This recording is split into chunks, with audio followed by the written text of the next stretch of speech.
dumaya sa atin dito, sir. Paparepack siya. Tinapin yung laro ng kanya siya. Okay, sir. Sagad na agad, oh. Tapos ibang ulit ng laro. Tara. Pa natin. Repack natin. Ulit yung laro. Kahit sana, kahit dito lang laro. Mataas konti. Medyo magandang laro. Siguro, pula ko dito. Baka may palaman sa loob to.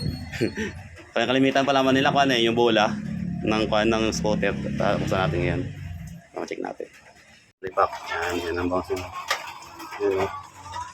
Yan, may hagod yung balik o hindi matalbog.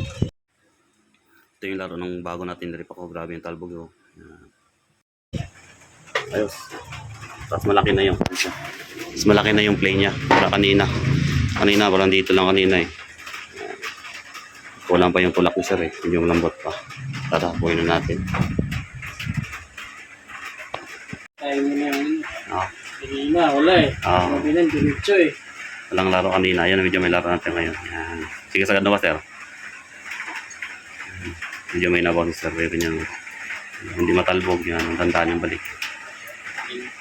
Kanina matalbog eh. Ano? Ayos.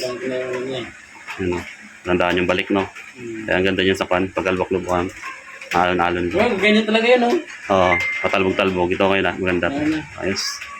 Machong ba tayo? Kaya kanina dito lang yan, no? Baba lang. Ayun, medyo malaki ng play pero wala siyang lagatok. Wala naman siyang sapal sa loob pero marami lang langis nilagay. Ayos. Tabuhin na natin.